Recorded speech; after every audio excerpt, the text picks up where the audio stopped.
Hello everybody and welcome back to World of Warships Legends. My name is Spartan Elite 43 and tonight we are back in the Iowa.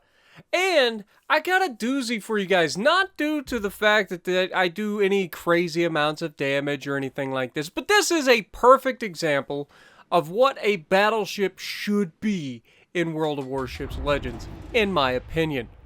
Now, you guys know that I tend to be super aggressive.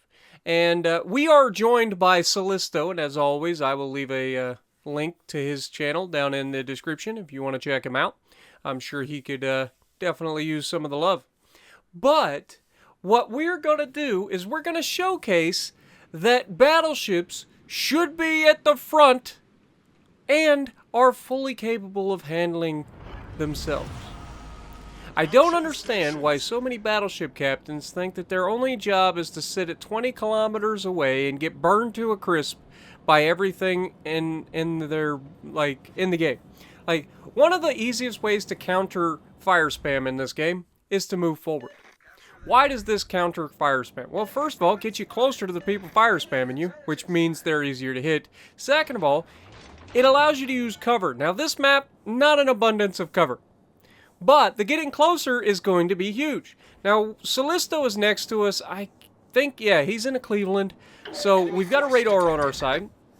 Vanguard spotted right off the bat in a broadside turn. You love to see it. 13.6 kilometers, and look at that accuracy. Mwah. God, I love the Iowa so much. And in true Spartan fashion, we get two. We leave him with just enough to get away. But you can see, Iowa, no trouble taking damage. It really doesn't. Like, as long as you're not dumb and going full broadside in front of people, you're not going to take too big a hit. Now, obviously, we know that Callisto has a radar. So he radars, the Belfast is caught with his pants down in a smoke screen, not moving, and the Iowa does what Iowa does best, which is blap the crap out of people.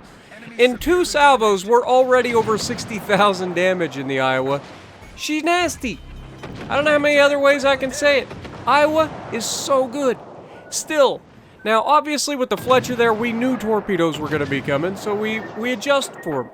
We slow down, we change course, we speed back up, and we get to come up in here. Now, obviously, we're radared by the Belfast now, which is kind of hilarious. We take a shot at him blindly into the smoke. We do get one overpin, and then Callisto immediately finishes him off because, you know, just because you're hidden in a smoke screen doesn't mean you can just sit still and let somebody keep beating on you.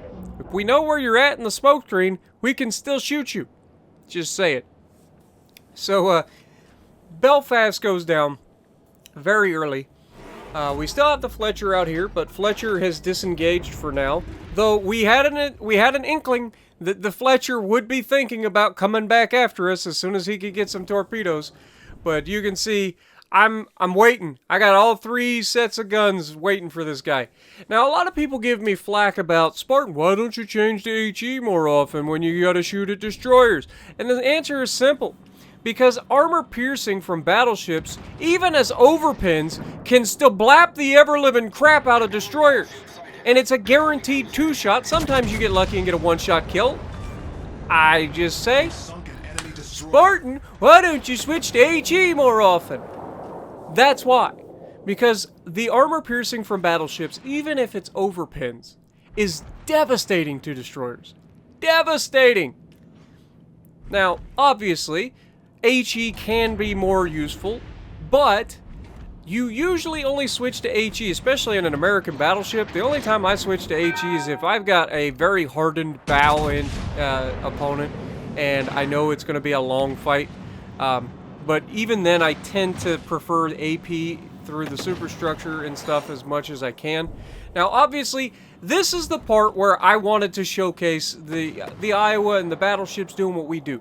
Watch what I am able to do here. I am going to bow tank all 3 of these battleships and keep myself firing at the Alaska over here to affect that side of the map. Look at the amount of map coverage I can affect. And you count on top of that the fact that I'm out here getting shot by the guys in front of me.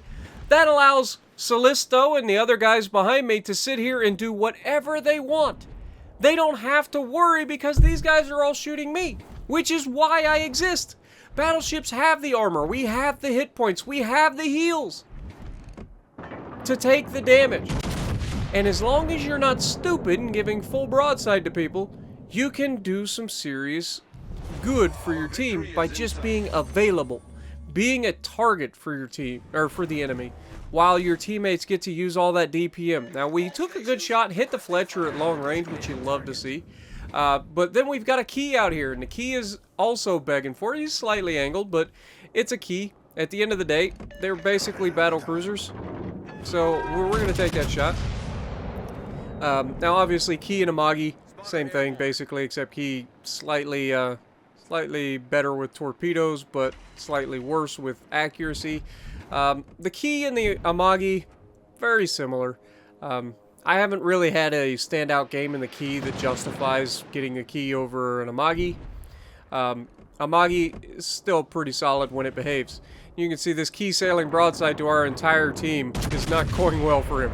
He has gone from full health to very low health very quickly. Now, the unfortunate side of things, there are 3 ships left, but there's only 20 points left. So the next person that dies on the enemy team is going to mercy roll the team. So there's a full health Richelieu out here that we're bow tanking. You can see I go ahead use that damage control to put out the double fire. I go ahead use my heals, and I know that it doesn't matter because, again, as soon as this Key dies, the game's over. It's the mercy roll. And Kansas is very close to dying as well. So we don't actually finish the Key off, but he's not long for this world. He goes down, they reach 0 points, and we win the match. So again, I just like to show these matches. While they're not a standout damage game or anything like that, it's a great game to showcase, you know, battleships taking caps, helping support a push on a flank, and then tanking damage so that your DPM guys can do what they do best, which is do DPM. So let me know what you guys think down in the comments below, and if you like what I'm doing, punch the like button, leave a comment below, subscribe to the channel if you haven't already, and as always, I will see you in the next video.